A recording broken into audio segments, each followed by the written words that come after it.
It's 20 minutes before 11 o'clock. Vanessa Lane Jennings was in the fast lane just a moment ago, just racing to get here, and now she's here. This is a show called Legal Lane, and this is your opportunity to call in to the radio show at 622-9622 and ask a legal question. Something you are facing right now, or somebody you are concerned about is facing something right now. If the law is something we have to live by, we have to have experts in it because it's way complicated. That's why we have attorneys like Vanessa. So call in 622-9622, and remember you can visit Vanessa at the Jennings Law Firm, which is at 2945 Northeast 3rd Street on the second floor. Where's your picture? Wait a minute. There you are. There, now I see you. So there you go. So good morning, Vanessa. How are you? Good morning. I'm well. How's everyone today? Good. You weren't in traffic from a wreck or anything, were you?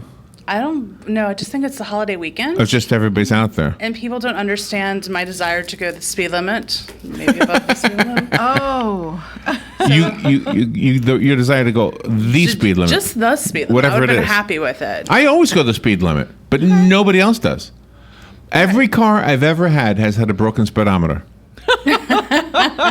Every car. Because every car is going, like, if you're in a 40-mile-an-hour zone, everybody's going 50. So I got another car with a bad speedometer. That's a problem. That is a problem.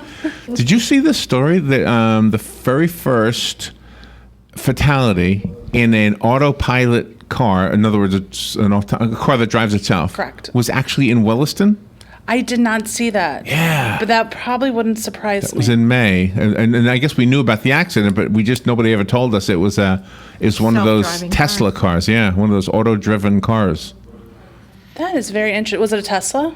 Do I need to go meet the owner? I think and so. have a conversation? I have two stories from it. One was in the Star Do you Banner. understand my desire to own a Tesla? Yes. Do you want to? I do Yes. understand it. Oh. It is a very, very, very high priority in my life. It's not happening anytime soon, but that is a high priority. Have you ever test driven a car just because you wanted to see what it felt like to drive that car? I would do it with the Tesla. It's the only one that I'd probably do it with. Really? Then I would just cry all the way home. So my family has told me I'm not allowed to do that. It's like they have this this feature where you can just go 0 to 60 like really fast. Yes. And then That's what you it want? makes no noise whatsoever. No noise. Like when you're outside, like if I've walked by people who've been driving them, there's like 3 or 4 in town. And Yeah, pretty cars too, aren't and they? they make zero. The only noise you heard was them going over the road, like Right. punching gravel and things Right. like that. Yeah. It was Wow. amazing. Yeah. And the amazing part is that any part that you need to replace, you just, when you pull into the Tesla dealership, they just take it out and put in a new one, and off you go. Like the computer system just Really? stops right out of the car.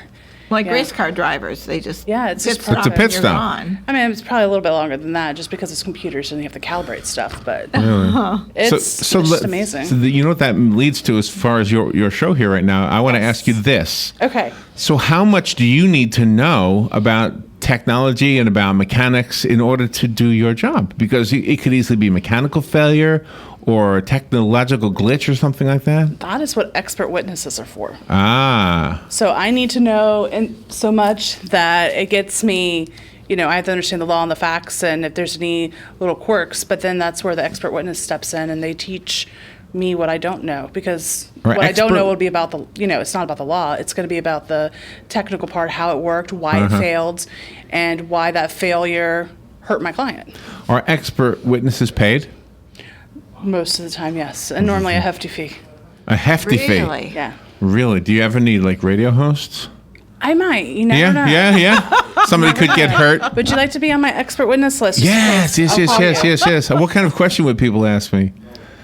Well, who knows? I mean, it depends what the fact. We'd have to come up with a fact pattern why I would need you, an expert witness.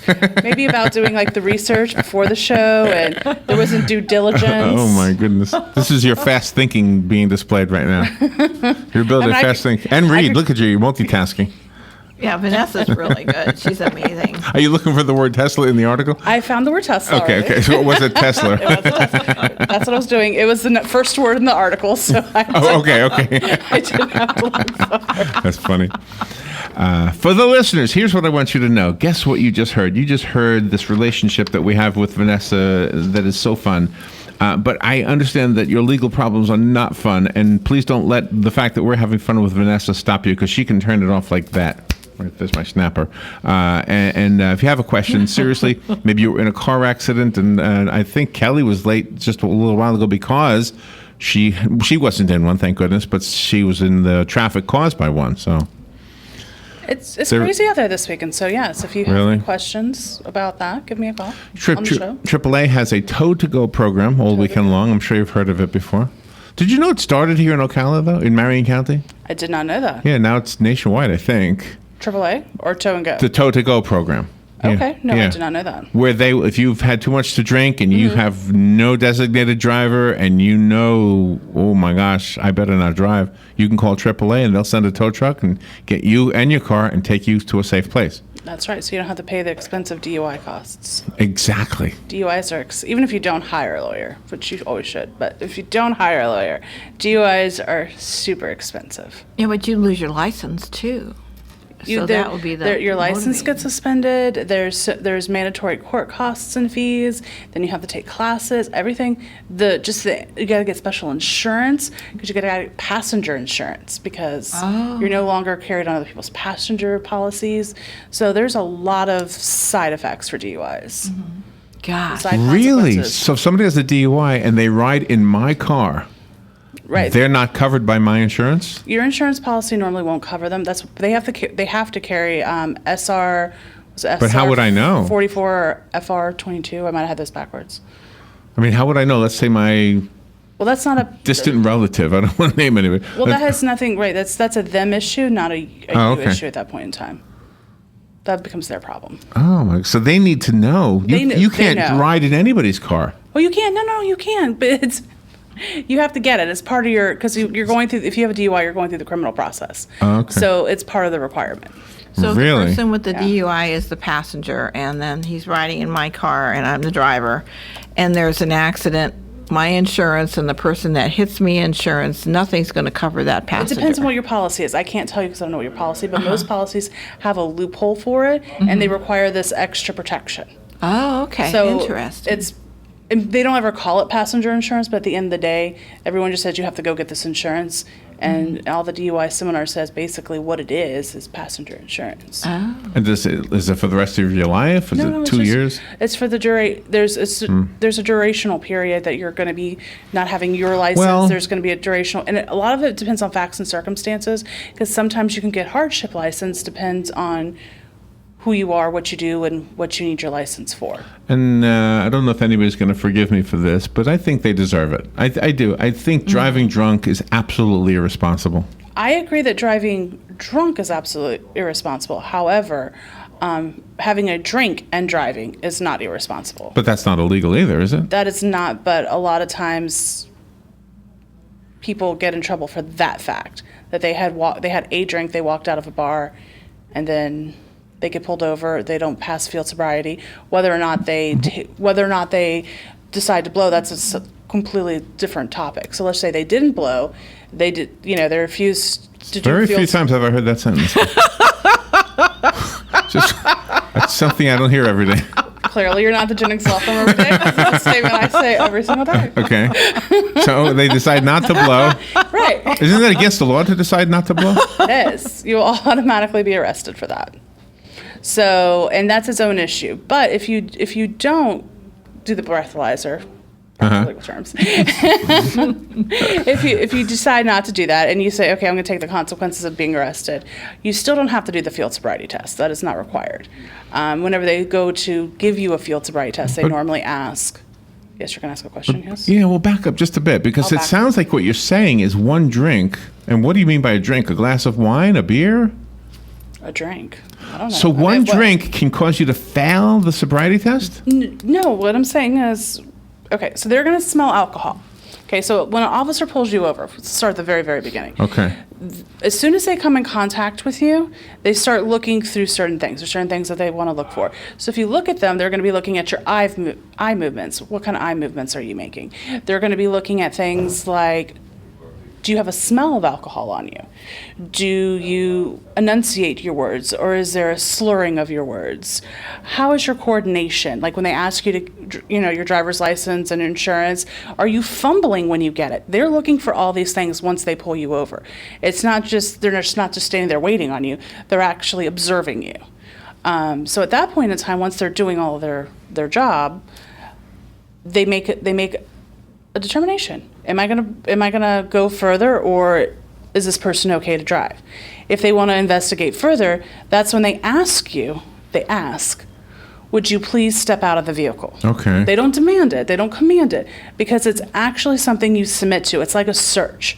When you sign for your driver's license, you don't say, I'm going to do the field sobriety test. You say, I'm going to give a breathalyzer or give blood. Nothing about a field sobriety test. So it's actually a search of your person. Okay. So they ask you. Okay. And most people don't realize that they're being asked. Okay, so you're being asked.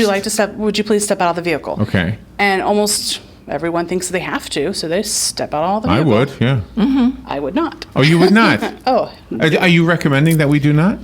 I'm not necessarily saying that. I'm just saying I would not.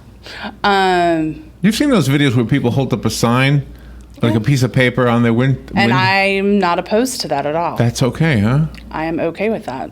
I'm okay with having a go bag, a little bag that has your driver's license, all your card, all your information, so you're not looking for it. Because if sometimes the act of fumbling isn't the act of I've had a drink, it's the act of I'm nervous. Yeah. You're a police officer, I'm a civilian, and oh crap, Yeah. I'm getting a ticket for something, or I'm doing this, or I'm doing that, and then you think of all the side ramifications. My insurance can go up. If you have a special license, like if you're a commercial driver and you have your CDL, this can affect my job. So there's other nervousness that could be playing into the factor. So you have a little go bag. You just put it out the window. And that's then look it. forward. So they don't need talk to to. them. There's no rule that says you have to talk to the police officer. They're doing an informational stop. Now they can ask for questions. Like if you broke the law and you were speeding and they pulled you over for speeding, at that point in time, you're giving them your license, your registration. You do have a phone call. Good morning. You're on the air with Vanessa. Yes, thank you. If you get pulled over and you get a DUI and you have a weapon on you, but you have a permit to carry it, can you get an extra trouble for having that weapon and being drunk, let's say? No, if you have your permit, what you'll do is anytime you get pulled over and you have a weapon in your car, you just let the officer know, and they'll normally ask you to either take it or whatever their safety procedures are, just to make sure that everyone's safe and calm. But if you do get arrested, they will take it. You won't get an extra trouble. They will confiscate your weapon, and then they'll put it into evidence and or property, and whatever their division's called, and then you'll go ahead and get that back once you're released.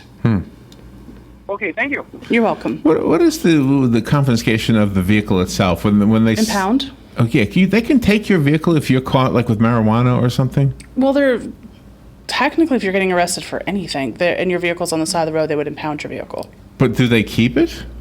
Well, that's a forfeiture. That's different than impoundment necessarily. They take your vehicle, then they normally search for it, then they would release it from impound. Or they were going to say, we're going to keep it because it's part of we believe that this vehicle was purchased with funds and proceeds and for the furtherment of an illegal activity. That's why they get to keep it. And that would be a forfeiture, but it's not that they automatically get to keep it because they have to file a lawsuit. Oh my goodness. And then that lawsuit forfeiture is one of my favorite things because it's weird. It takes civil law and criminal law and it blends it together and it creates this own little threshold of law. So what happens if you're driving a friend's car and the headlight is out? The police officer stops you for the headlight being out, and then all of a sudden he smells marijuana because your friend maybe might have been smoking it before you borrowed the car. What friends do you Do they- have, Robin? Robin, Do they arrest you for that? she's not talking it's about not me, yours. brother. My headlights are fine, I think. Not the marijuana issue. Very smart. Yeah. Okay, so it depends on, did they find anything or is it just the smell? Because if it's just the smell, they can't arrest you just for the smell. They're arresting you for possession, not for consuming it. Because you get arrested for having it, not have consumed it at some point in time. So if you have nothing at all for them to find, you're going to get your vehicle, well, it's not your vehicle in this It's the hypothetical, friend's. but the vehicle's getting searched, you're getting pulled over, life's gonna be rough for an hour or so, because they like to go slow. That's a fun thing. So they're gonna do a thorough search. If they find nothing, you're gonna get either a ticket or a warning for your headlight. You're gonna have that whole issue. Right. But other than that, off you go on your way. Oh, okay. But now if they find something, and let's just say it's misdemeanor quantity, okay? At that point in time, you could A, get arrested, or B, be given a notice to appear. They have that choice. That's a choice that the officer can make at that point in time. In Marion County, a lot of times people get arrested. In Miami-Dade County, you're getting a notice to appear. So it's still criminal, but you're just not going really? through the entire process of really? being booked and going to jail and having to bond out and all that fun and excitement. Oh, okay. So depending on what the officer, and I've had people here in Marion County who've gotten notices to appear. So it does happen. It's just not as frequent.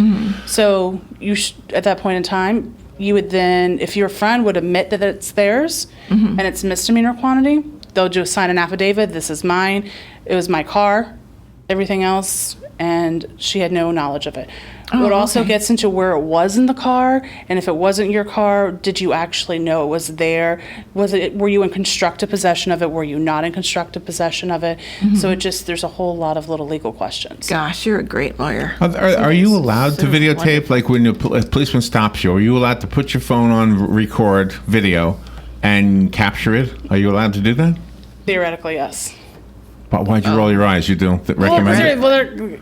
The police don't seem to like it. When you watch these videos on YouTube, They do not. I can tell you from experience, not personal experience, but lawyer experience, they do not like it at all.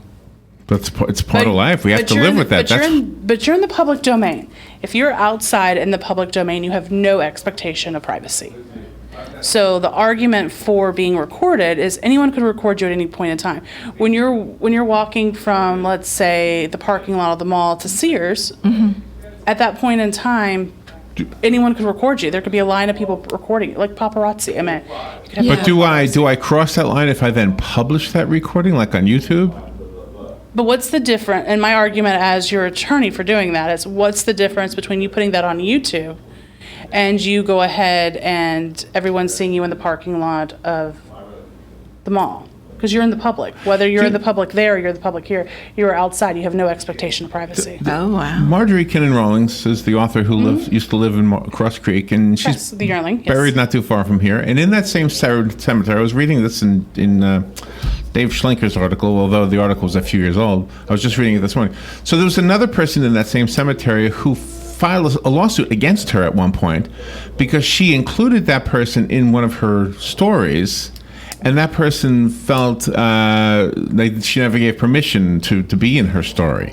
Yeah, that was they kind of cover that in Cross Creek, the movie, I think. Do they really? Oh. I think so. I think it's like a little blurb in the movie. Not the fact that they're buried in the same cemetery, which is highly hilarious, but the fact that someone did sue her during her lifetime because she wrote about.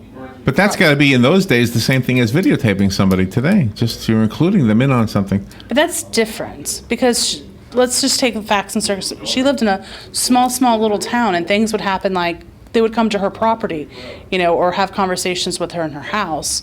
And not that she used their name, like their name was Joe Brown. They wouldn't use the name of Joe Brown. She would use the name John Smith, but the people in the town knew who she was talking about, but the rest of the world didn't. So that comes a little bit, so were they private conversations? Were they not private conversations?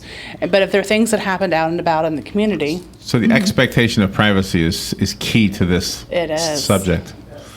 And you got to keep being objective. I mean, you can't become emotionally involved no matter what the case is.